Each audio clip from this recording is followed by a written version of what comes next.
In this video, I'm going to give you 15 things you need to know before traveling to Thailand. These things are going to make your trip much easier, keep you out of trouble, and save you money. So I'll try to run through these things as quick as I can. And the first thing on the list is, when's the best time to travel to Thailand? There's a peak season and a low season, the peak being the dry and the low being the wet time of the year. The wet season runs from about May to October.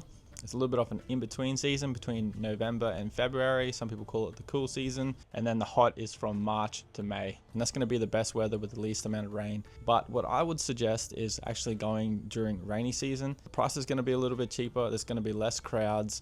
There's a lot more accommodation and the accommodation is cheaper. The only downside is there can be a bit of rain.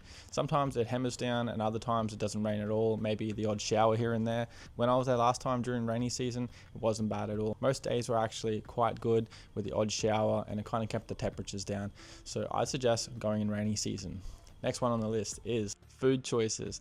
Don't be scared to go to local little Thai restaurants. Those are the best places you're going to find food. Walk around and try to find the little Thai places hidden away down streets and sois. Don't just go to the tourist spots, the restaurants that are made for Westerners. Those are going to be the worst places to get food. A lot of people go to Thailand, stay in the main tourist spots, and only eat at the restaurants that are catering for tourists. Ones that are in like the main strip, they're made to look more like a Western restaurant. And honestly, the food at those places have been the worst food I've had in Thailand. All the best food I've had have all been from little Thai restaurants, hidden away with local Thai people eating there. So I suggest explore, go out there and find real Thai food. One I forgot to put on the list is price negotiating. You want to negotiate the prices. Haggling is completely normal in Thailand, and it's actually something that they expect. So they normally will start off with a really high price. You want to go at least half that and negotiate somewhere in the middle. Sometimes even less if they start off with just a crazy price, which definitely happens sometimes. So for example, in MBK Center in Bangkok, which is one of the major shopping centers, there's heaps of brand name stuff in there, mostly all counterfeit stuff. And I bought a pair of Apple AirPod Pro 2s, Generation 2s, with noise cancelling, the best ones they had, and he started off with 1,500 baht. Eventually negotiated down to 300 baht. So sometimes they do start off with just a crazy price, hoping that they'll get a tourist that's willing to just to pay the first price. So normally there's a lot of room to negotiate. This is the normal for pretty much all street vendors, most shops, and they like to negotiate. So talk to them and negotiate a good price. Something you don't negotiate prices on is food, street food. It's normally very cheap and it's just not something that people negotiate prices for. Same thing goes for the ticket booths where you're trying to buy tickets for activities. You see them all through the street. Offering tours and stuff like that. These ones you can negotiate with as well, especially if you've got multiple people that are going to be buying a ticket, so you can always negotiate a better price for those as well. SIM cards. A lot of mistake people make is when they first get to Thailand, they get to the airport, they walk through and there's all these SIM card shops everywhere. These SIM cards are for tourists, they're overpriced, double, triple the cost of other SIM cards you can get. They have a lot less data and normally don't last that long and cost a lot more. So what I suggest is to go to any 7-Eleven store and buy a SIM card from there. The one I normally get is called True Move. It's 350 baht, which is about $10, $15. Lasts the whole month. It has unlimited data. I think the deal does change, but the last one I had was about 70 gig of fast data, and then it slowed down and it's just unlimited, but it still works really well. I used it all over Thailand, never had a problem. And there's also other cheaper options there as well if you want one of those. It's really easy. They'll normally set it up for you over the counter. Takes about 5 minutes and then you're set. Super easy. Alright, so next one is animals. So there's a lot of animals around Thailand: monkeys, lizards, cats, dogs, and obviously you'll find more monkeys around the islands in North Thailand. But one thing to note about the animals in Thailand is they can have rabies. So there is a lot of dogs around Thailand and they're pretty rogue. So watch out for the dogs. You don't want to get bit by one and then have to get all the rabies shots and stuff. Monkeys too, obviously they bite. So yeah, just be careful with those ones. Vaccinations. What vaccinations do you need when you come to Thailand? Thankfully, there's no requirements to be vaccinated when you come over. That was scrapped ages ago, so you don't have to worry about that. There are some optional shots you can get.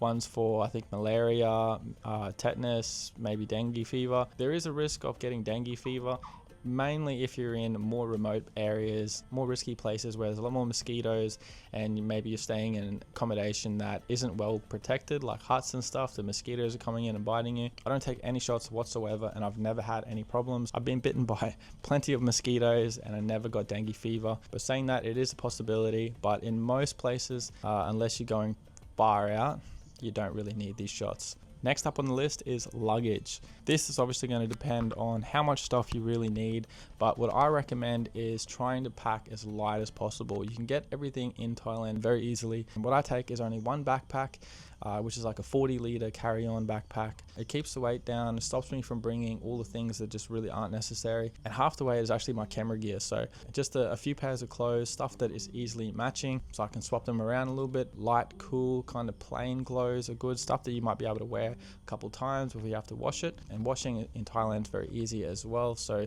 you're going to be getting your clothes washed fairly regularly, so you don't have to worry about that. You don't want to be lugging suitcases around, checked in luggage everywhere to and from accommodation. It's a huge hassle that you don't really want to have to worry about.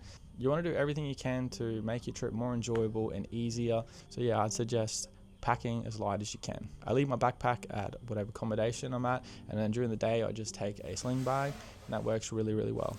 So another thing I think that goes a long way in Thailand is to learn just a tiny bit of the language. Even if it's just enough to say hello and thank you in Thai, I think goes a long way. So to say hello is Sawadi Kap if you're a man, or Sawadi Ka if you're a woman. And thank you, Kop Kun Kap, or if you're a woman, Kop Kun Ka. And I think in some situations they roll like an R at the end, so Kop Kun Krap. But I think that's only in pretty formal situations and don't really hear it that often. So Kop Kun Kap. It's that easy. So this next one on the list is slightly weird, and that is feet.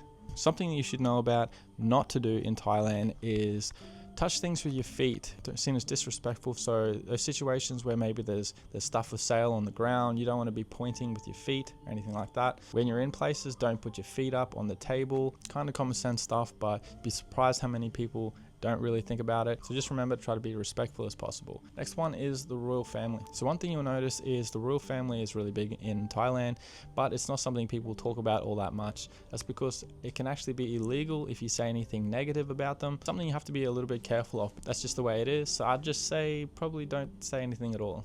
So this one is a huge mistake I see a lot of people make, and it costs them a lot of money in extra fees and expenses, and that's bank cards. Using their home country cards in Thailand. This is where you're going to get heaps of extra fees, international fees, currency conversion fees, and a really bad exchange rate. So what I recommend before you go is to get yourself a multi-currency travel card. The one I use is called Wise, and on this is where you convert your money into Thai baht, and they give you a way better exchange rate, so you save a lot of money there. And then when you use it to buy things, you're not paying any other conversions or anything. You're paying directly in Thai baht, so there's no extra international fees, none of that. I think the first $350 cash withdrawal is fee free, and then after that they just charge a really small percentage fee, a lot less than any other card. I'm not sponsored by this company or anything, it's just what I use, and it actually does save a heap, so I recommend it to all my friends and family to get one. I even recommend getting a second one just in case you lose the first one. So I have a backup multi-currency card called a Revolut card. It's basically the same thing, and I just keep it as a backup just so you don't have to revert to using your home country card in Thailand. I pay for everything with it on my phone as well. I book all my accommodation with it, a lot of food deliveries, all my taxis and Ubers. You just get the most for your money as possible, so I recommend it to anyone. I'll leave a link in the description of this video for anyone that wants one of these cards. If you use the link, you'll get a discount or a bonus. With the Wise one, they'll send you the physical plastic card for free. It saves about $10 or $15, and you'll need the physical card to get cash out at ATMs in Thailand. Now on to scams. There is a few scams in Thailand that you should be careful about. Just like a lot of other places you go to that have a lot of tourists, there's going to be some scams around. So one of the most common ones that I see is the tuk-tuk scam, where they'll offer you a really cheap tour around the city for like 20 or 50 baht, something like that, and basically they will take you to a whole bunch of other places, suit stores and places like that. We'll get a small kickback for bringing you in there, fuel and stuff like that. Some cases they'll take you to places that you have to pay a really high ticket price, and yeah, it's not the end of the world, but it's just not really a pleasant experience when you're there. So if you get approached by someone that says, oh, this temple that you're looking for is closed that day, and they recommend to do this, this, and this, and that, or they can give you a cheap price, a local price or whatever, don't listen to them. Just keep going. It's a tuk-tuk scam basically. You get a lot of them are in Bangkok around the temples. Another scam is kind of the tuk-tuks in general. A lot of them will overcharge you way too much. but you are kind of paying for the experience, but some are just ridiculous and just try to rip you off. So just remember, if you're going to ride in a tuk-tuk, just negotiate a price before you actually hop in the tuk-tuk, so everyone's clear on what's going on, and that way everyone's happy. The same thing actually goes for taxis. Taxi scams pretty big in Thailand, so just remember, when you hop in a taxi, always ask for either the meter or agree on a set price for the trip.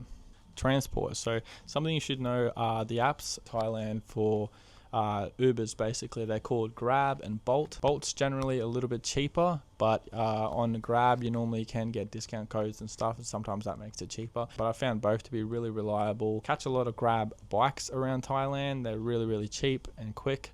There's always a Grab bike around. Only ever takes a couple minutes for your lift to get there. I actually don't take taxis at all. I normally just always book a Grab or a Bolt. They're super affordable and they're good. So definitely get yourself the apps Grab and Bolt. Grab also is food delivery, so there's heaps of food on there that's really good and cheap. The other thing is the train system. The train around Bangkok's really good, so I suggest using the train if you can.